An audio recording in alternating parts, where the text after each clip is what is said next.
no dia que marca os 80 anos da vitória do exército soviético na Batalha de Stalingrado, na Segunda Guerra Mundial, o presidente russo Vladimir Putin aproveitou as comemorações para falar do conflito com a Ucrânia. Ele afirmou que tem certeza da vitória de Moscou neste confronto. O correspondente Luca Bassani traz essa e outras informações.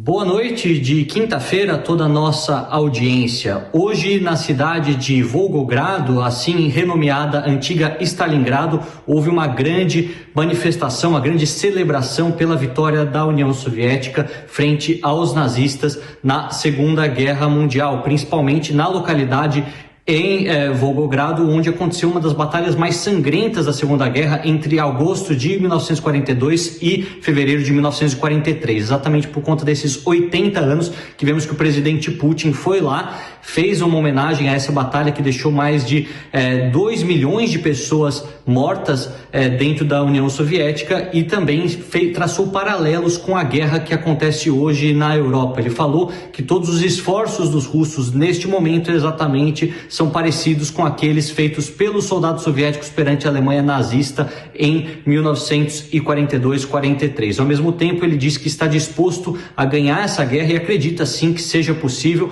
afinal, todos esses armamentos que serão enviados pelo Ocidente, segundo ele, não serão suficientes para aquilo que a Rússia está a preparar. Também vemos que o ministro das Relações Exteriores, Sergei Lavrov, falou que vai tentar ofuscar todas as manifestações que já estão planejadas para o próximo dia 24, quando a guerra completa um ano, que acontecerão em diversas cidades do Ocidente, Londres, Nova York, Paris, e que todos os embaixadores já têm algo preparado para isso. O próprio ministro Lavrov também disse que está disposto a terminar com essa guerra, ele quer a paz, mas que é preciso que seja respeitada a vontade daquelas pessoas que dentro da Ucrânia e agora dentro do território que eles consideram como Rússia, principalmente as províncias que foram anexadas em setembro passado, como parte do seu território, que as pessoas sejam respeitadas o seu direito de viver a cultura russa e falar a língua russa.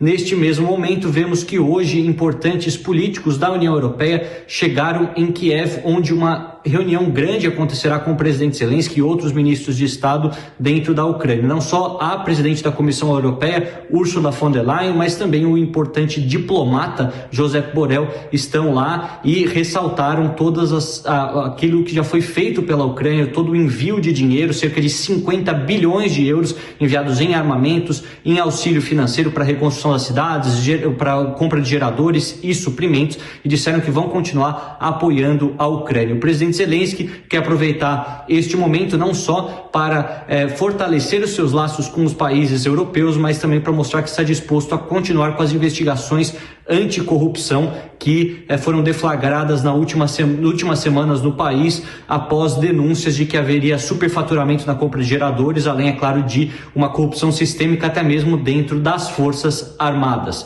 Também ele aproveitará esta oportunidade para reforçar todo o seu pedido militar e também falar com que agilizem o envio dos armamentos prometidos, sejam os tanques alemães, os tanques também que a Polônia, a Holanda, a Finlândia se disponibilizaram a mandar.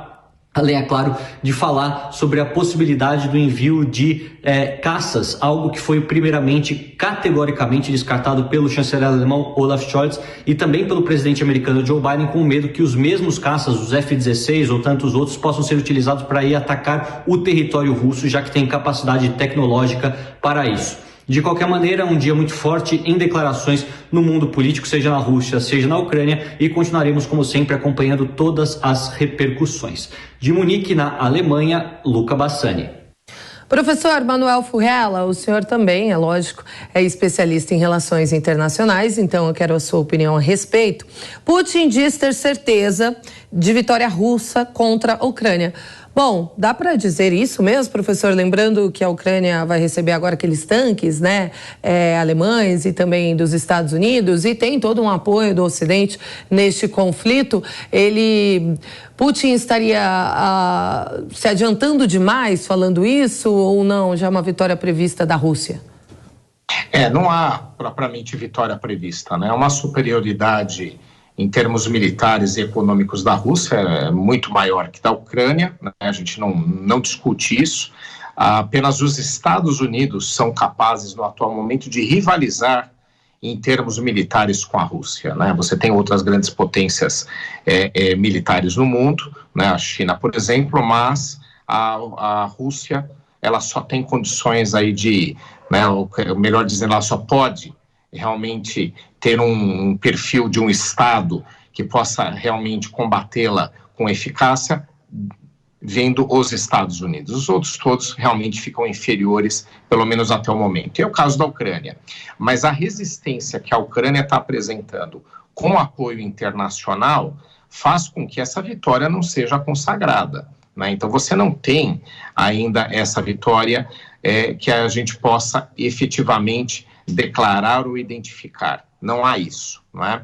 Então a Ucrânia, ela tem mostrado um grande poder de resistência desde o início do conflito, que aliás fez com que a Rússia tivesse que mudar os objetivos do conflito. Ela queria subjugar logo no início a Ucrânia, acreditando que em poucos dias derrubaria o presidente Zelensky, ocuparia o país e iria, né, impor aí as suas vontades em termos de a Ucrânia não entrar na OTAN, na União Europeia e por aí vai. E isso não aconteceu efetivamente. Então há sim uma resistência ucraniana. E depois veio o apoio internacional muito efetivo, agora com os tanques isso também vai acontecer.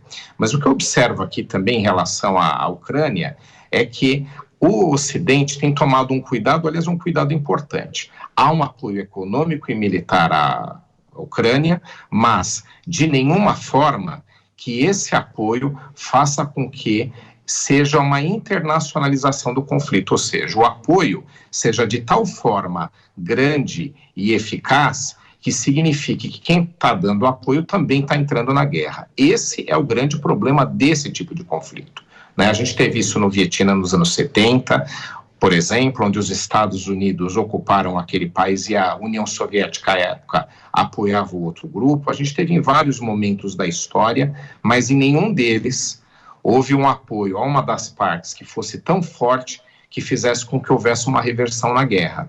Então, esse apoio que o Ocidente dá à Ucrânia é meramente para que ela resista à ocupação e, eventualmente, consiga desocupar o seu território, mas não de tal forma que ela reverta fortemente o resultado da guerra e haja um entendimento russo que isso aconteceu por envolvimento do Ocidente e que aí na guerra também estariam aqueles que apoiam a Ucrânia. Essa linha tem sido respeitada e a gente vê aí nas recusas, inclusive, de alguns tipos de equipamento que a Ucrânia pediu, né? Esses aviões F-16, por exemplo, houve a recusa no fornecimento para que não haja esse nível de envolvimento. Então a guerra fica internacionalizada e além de Rússia e Ucrânia, a gente coloca outras partes. É esse o perfil que a gente tem neste momento.